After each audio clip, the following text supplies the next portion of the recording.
Hello बच्चों, कैसे हो आप। आज हम कक्षा 4 हिंदी की वर्कशीट हल करेंगे। पाठ थप रोटी थप दाल। तो चलिए वर्कशीट हल करते हैं। प्रश्न 1, नीचे दिए गए शब्दों को सही शब्दों में मिलाएं। तो बच्चों यहाँ नीचे शब्द दिए हुए हैं जिन्हें हमें सही शब्दों से मिलाना है। दाल, दाल का मिलान करेंगे पकाना से। रोटी, रोटी का मिलान करेंगे सेकना से। दही, दही का मिलान करेंगे मथना से। चलिए अगला प्रश्न करते हैं। प्रश्न 2, नीचे दिए गए शब्दों को उदाहरण अनुसार बदलिए।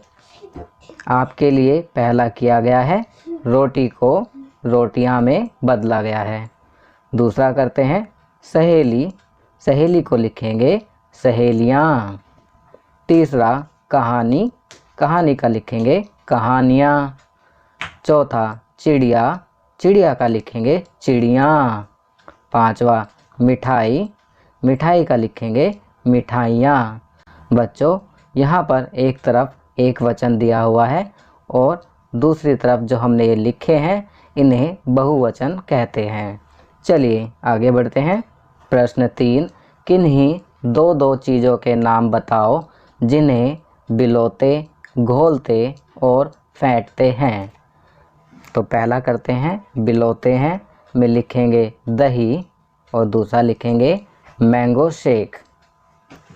आपके घर में आम की लस्सी बनती होगी तो आपने देखा होगा, जिनके घर में मिक्सी नहीं होती तो वह मथनी से बिलोकर मैंगो शेक बनाते हैं।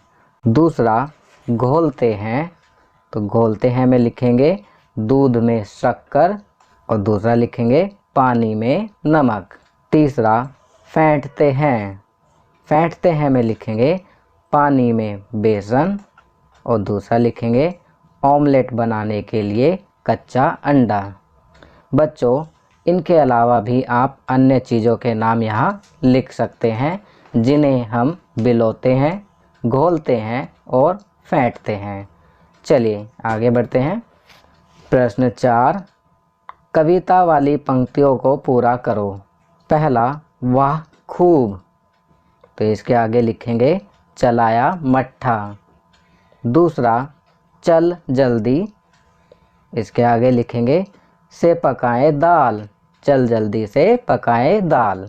तीसरा थप रोटी, आगे लिखेंगे थप दाल, थप रोटी थप दाल।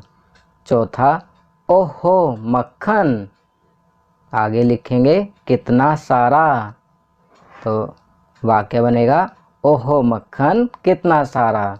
पांचवा रोटी कैसी, तो आगे लिखेंगे गर्मा गर्म है, रोटी कैसी है गर्मा गर्म है। चलिए आगे बढ़ते हैं। प्रश्न 5, नीचे दिए गए चित्र को देखकर 5 वाक्य लिखो। तो बच्चों आप यहाँ देख सकते हैं कि एक चित्र बनाया हुआ है। इस चित्र को देखकर आपको नीचे 5 वाक्य लिखने हैं।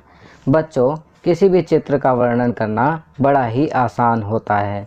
आप चित्र को ध्यानपूर्वक देखेंगे, फिर उसमें दी हुई चीज़ों को एक एक करके बताते जाएंगे और उसे लिखते जाएंगे। तो इस प्रकार हम किसी भी चित्र का वर्णन कर सकते हैं। फिर 5 क्या, हम तो 5 से भी ज़्यादा वाक्य लिख सकते हैं। चलिए आपकी सुविधा के लिए मैं यहाँ लिख रहा हूँ।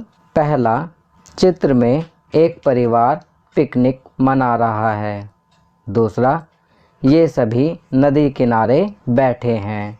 तीसरा, चित्र में एक महिला, एक पुरुष, एक लड़की व एक लड़का है। चौथा, लड़के और महिला के हाथ में बर्गर है। पांचवा, लड़की के हाथ में फल है। तो बच्चों ये तो 5 वाक्य हो गए। इनके अलावा भी हम अन्य लिख सकते हैं, जैसे चित्र में पीछे पहाड़ भी दिखाई दे रहे हैं। इस चित्र में 2 पेड़ भी दिखाई दे रहे हैं। चित्र में टोकरी में फल व अन्य खाने पीने का सामान है। तो इस प्रकार हम किसी भी चित्र का वर्णन करके उसके बारे में वाक्य बना सकते हैं। तो बच्चों ये वर्कशीट यहाँ कंप्लीट होती है। अगर यह वीडियो आपको अच्छी लगी तो इसे लाइक एंड शेयर ज़रूर करें। अन्य विषयों पर बने हमारे लेटेस्ट वीडियोस को देखने के लिए चैनल को सब्सक्राइब करना ना भूलें और देखते रहिए हमारा channel knowledge kingdom. Thank you.